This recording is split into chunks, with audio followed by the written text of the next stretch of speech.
fast, sitting here praying that this night's gonna last. You got it all on tap, I'm loving your vibe, always have your back. We like all the same tracks, listen all night in the sheets all black. Halo semua, salam sejahtera Malaysia. Selamat datang ke channel Velos Lifestyle. Info padu, info hangat disediakan di dalam channel ini. Tuan-tuan dan puan yang amat dihormati, berkaitan dengan isu pengampunan Najib, berkaitan dengan UMNO hari ini, terdapat satu ulasan daripada Syabuddin Husin ataupun syabudin.com. Berkaitan juga dengan pilihan raya umum ke-15 dan adakah penurunan sokongan undi Melayu terhadap UMNO ini disebabkan Zahid Hamidi semata-mata ataupun mungkin juga dapat dikaitkan dengan pemencaraan bekas Presiden UMNO yaitu Najib Razak. Nah, saudara-saudara, artikel daripada Syabuddin Husin, UMNO patut lupakan terus Najib.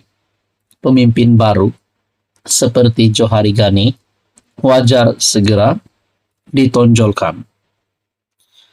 Sebagai parti yang saya pernah aktif dan memegang jawatan di dalamnya, sejujurnya saya berasa UMNO dalam keadaan yang sangat malang ketika ini.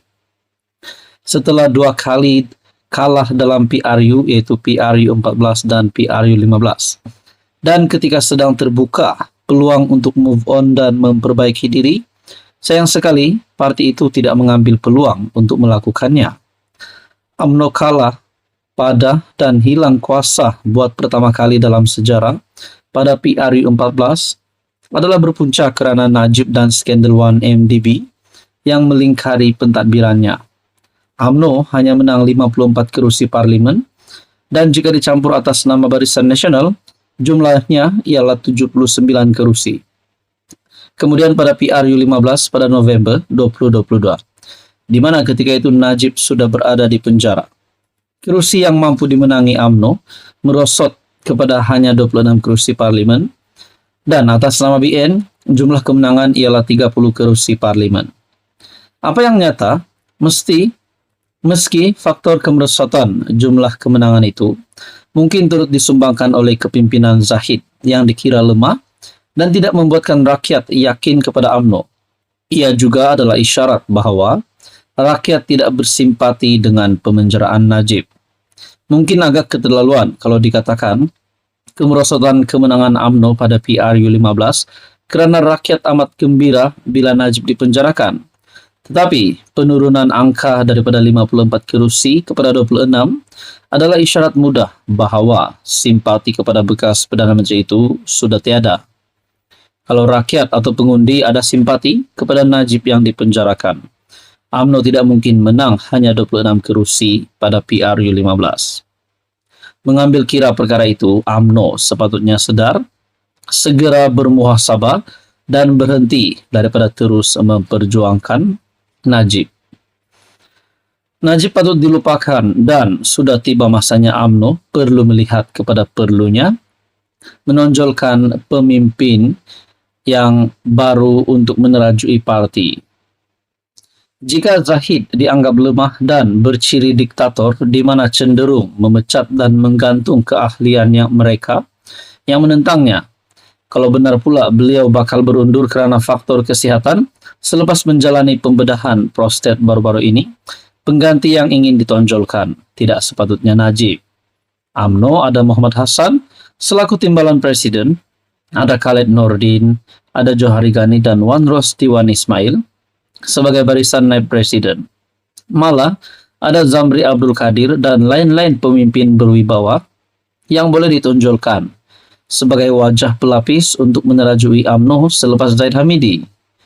Begitupun dalam banyak perbualan dengan orang-orang UMNO, mereka merasakan Johari Ghani kini salah seorang naib presiden UMNO serta Menteri Peladangan dan Komoditi paling bersesuaian untuk menerajui UMNO jika parti itu ingin keputusan lebih baik pada PRU 16.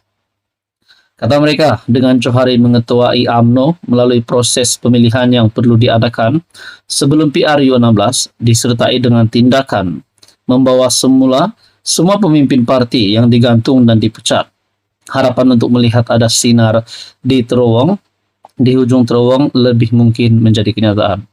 Adakah dengan ini KJ dan juga Mishamuddin Husin, penggantungan dan pemecatan mereka akan ditarik balik dan mereka dibawa masuk balik dalam UMNO? Nah, itu menjadi persoalan.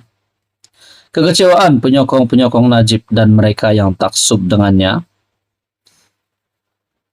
Selain karena bekas PM itu tidak diberi pengampunan penuh, ia lebih didorong karena beliau dilihat tidak dapat kembali memimpin semula parti dan bertanding pada PRU 16. Kenapa masih mau sandarkan harapan kepada Najib soal Sabudin? Dalam hal ini, tidakkah UMNO sadar tindakan mereka berterusan membela dan memperjuangkan nasib Najib?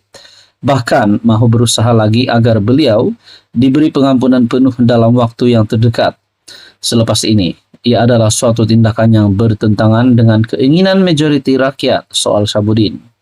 Apakah UMNO mahu hilang lebih banyak kerusi parlemen pada PRU 16? Nah, saudara-saudara, apa komen Anda berkaitan dengan isu ini? Sekian saja, teruskan bersama di dalam channel ini. Jangan lupa tekan butang like, share, dan juga subscribe. Hai, hello, salam sejahtera Malaysia. Selamat datang ke channel Fels Lifestyle. Info padu, info hangat disediakan di dalam channel ini.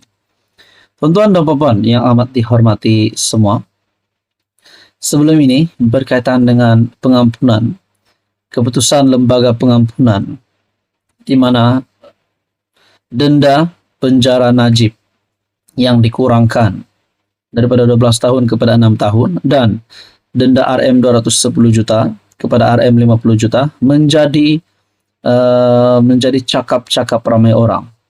Dan sudah pasti ada yang mengecam, ada yang mengkritik. Bukan mengkritik keputusan tersebut, tetapi mengkritik Najib. Saya rasa boleh dikatakan mereka juga tak berpuas hati dengan keputusan itu dan meminta pihak-pihak berwajib untuk memberikan penjelasan. Sebelum ini juga Datuk Seri Anwar Ibrahim, Perdana Menteri, sebelum keputusan rasmi oleh lembaga pengampunan, Perdana Menteri sudah mengesahkan bahawa ada keputusan, tetapi bukan atas kuasa beliau, bukan kerajaan yang mengumumkan, tetapi lembaga persekutuan sendiri yang mengumumkan keputusan itu. Dan pada akhirnya, selepas banyak kecaman dan juga kritikan berkaitan dengan isu ini, sekali lagi Perdana Menteri Datuk Seri Anwar Ibrahim bersuara. Satu artikel daripada Malaysia Kini, Anwar berkata, kecaman kritikan pengampunan Najib mesti dihentikan. Nah, ini satu kenyataan Datuk Seri Anwar Ibrahim yang pasti mengejutkan seluruh kepimpinan politik Malaysia. Perdana Menteri Datuk Seri Anwar Ibrahim meminta supaya semua kritikan dan kecaman berhubung keputusan lembaga pengampunan mengurangkan hukuman terhadap bekas Perdana Menteri Datuk Seri Najib Razak dihentikan. Anwar turut menggesa agar keputusan itu dihormati kerana ia bukan sahaja dibuat berlandaskan undang-undang, malah atas belas ihsan yang di Pertuan Agong sebelum ini. Pertimbangan utamanya adalah soal ihsan, belas kasihan atau apa yang disebut oleh bekas yang di Pertuan Agong itu sebagai mercu keihsanan atau fountain of mercy.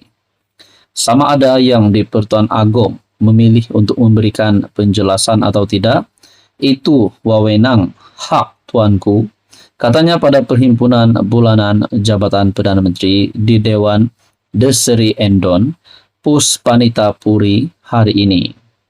Anwar menjelaskan, kemudian berhubung keputusan lembaga pengampunan yang memberikan pengurangan 50% bagi tempoh hukuman penjara dan denda yang perlu dibayar oleh Najib.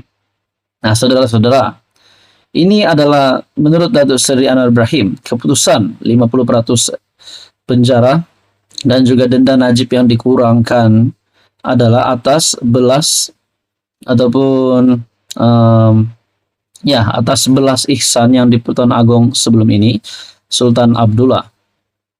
Nah, saudara-saudara, mungkinkah ini satu kekecewaan baginda bekas yang di Pertuan Agong sekiranya ramai yang mengkritik dan mengecam keputusan ini? Nah, saudara-saudara, apa komen Anda? Akhirnya Datuk Seri Anwar Ibrahim bersuara berkaitan dengan isu ini. Kecaman, kritikan pengampunan Najib mesti dihentikan. Sekian saja untuk kali ini, teruskan bersama di dalam channel ini untuk info yang seterusnya.